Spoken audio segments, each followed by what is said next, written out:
भारत के महामहिम राष्ट्रपति महोदय, माननीय उपराष्ट्रपति महोदय, आदरणीय प्रधानमंत्री जी,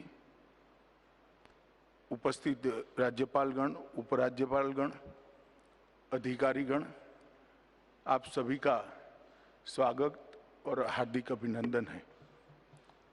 आज राज्यपालों के 51वें सम्मेलन में आप सभी का स्वागत करते हुए मुझे बहुत हर्ष और आनंद हो रहा है। जो राज्यपालगण, उपराज्यपालगण पहली बार इस सम्मेलन में आए हैं, उनका हार्दिक स्वागत और अभिनंदन करता हूं मैं।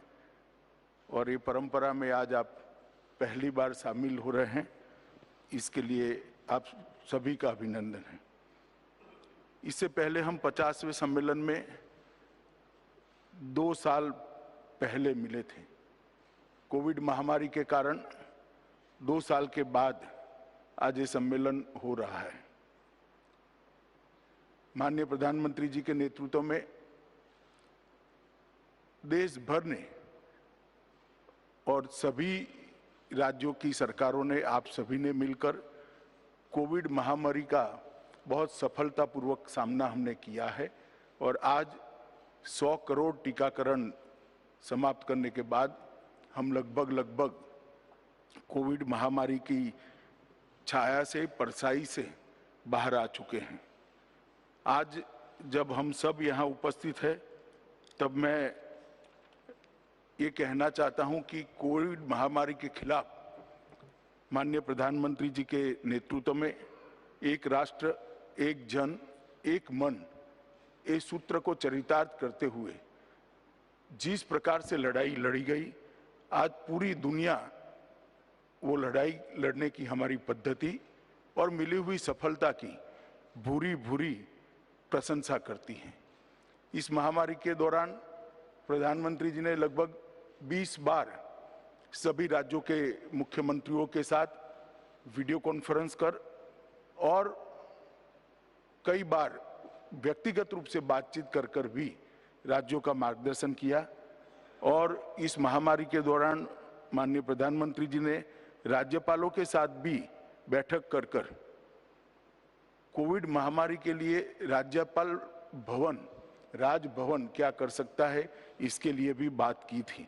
आम जनता में जागरूकता लाना, आवश्यक सहायता सामग्री पहुंचाना और प्रजा का मनोबल बनाना, ये बढ़ाना, ये तीनों दिशा में राज्यपाल भवनों ने बहुत अच्छे से एक्टिविटी के साथ काम किया है।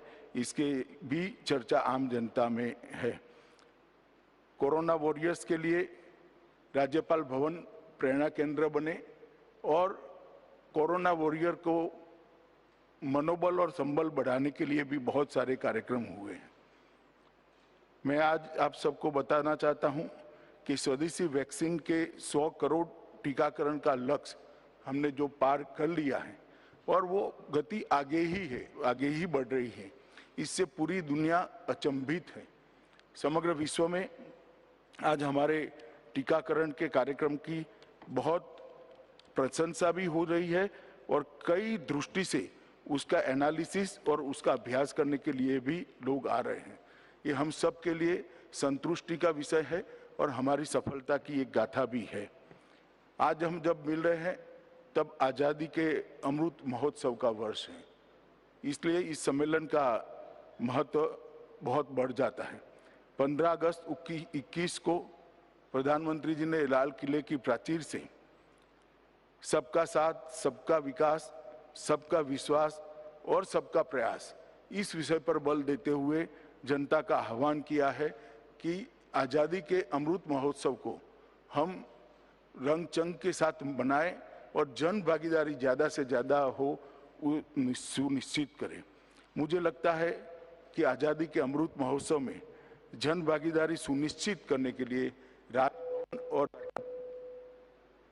राज्यपाल महोदयों का भी बहुत बड़ा योगदान हो सकता है। स्वाभाविक रूप से आप इस पर चिंता भी करेंगे और अपने अपने राज्य की जनता को आज़ादी के अमृत महोत्सव के साथ जोड़ने का हम सब प्रयास करेंगे। प्रधानमंत्री जी ने अपने अभिभाषण में कहा है कि हम ये 75वें वर्ष तक सीमित रहना नहीं चाहते।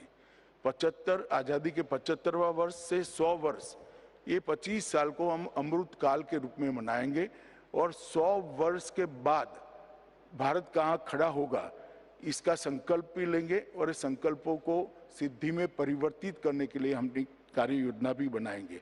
अमृत काल का लक्ष्य भारत और भारत के नागरिकों के लिए समृद्धि और सफलता के नए शिखर का आरोहण करने का वर्ष रहेगा, ऐसा मुझे विश्वास है।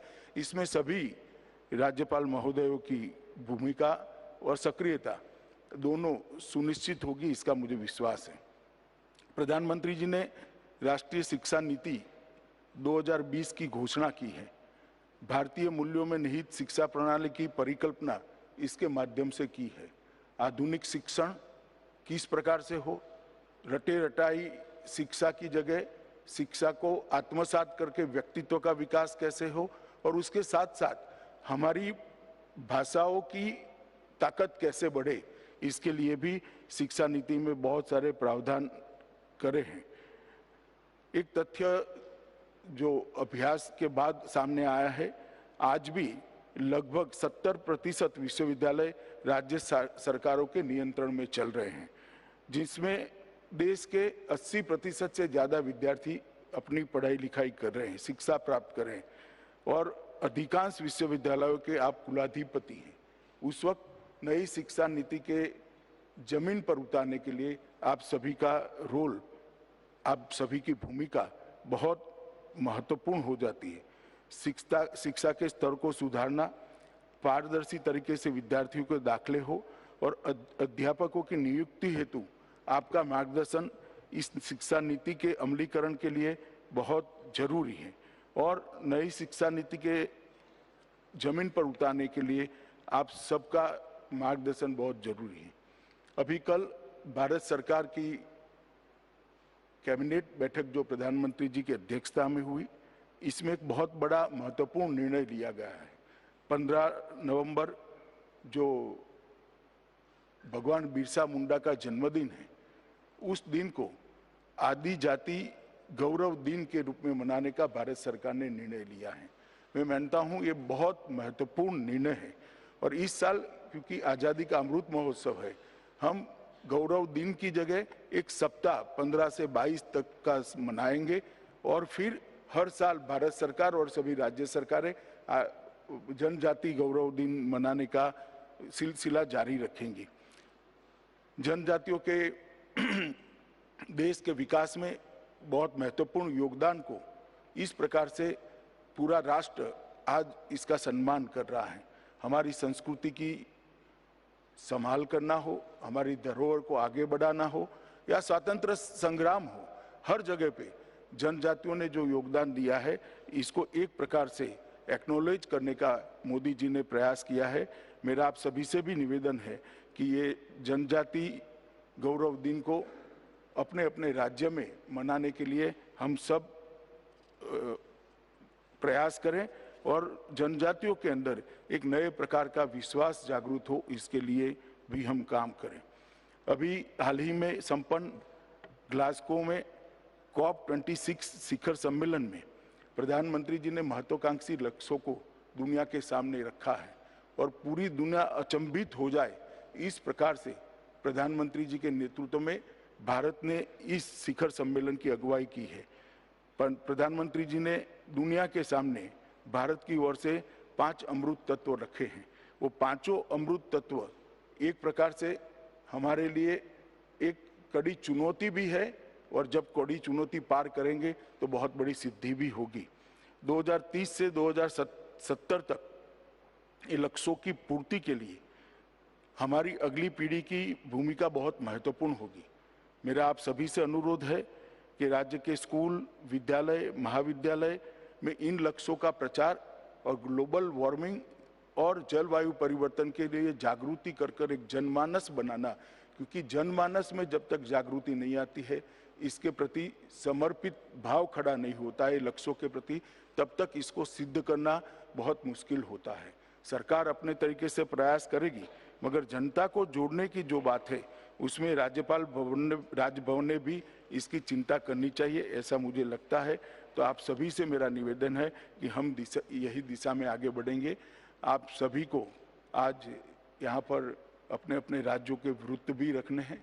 मेरा सभी से एक विनम्र निवेदन भी है कि वृत्त के साथ साथ राज्यपाल महोदय के अधिकार में जो चीज़ें हैं, जैसे ट्राइबल कल्याण है, टीबी है, रेड क्रॉस है, सैनिक कल्याण है, ये सारे विषयों में भी क्या हुआ है वो बहुत संक्षिप्त में आप रखेंगे तो सम्मेलन की सार्थकता को हम बहुत अच्छे तरीके से सिद्ध कर पाएंगे। तो मैं अब मेरी बात समाप्त करता हूं और महामहिम राष्ट्रपति महोदय से निवेदन करता हूं कि कृपा कर हम सबका मार्गदर्शन करें।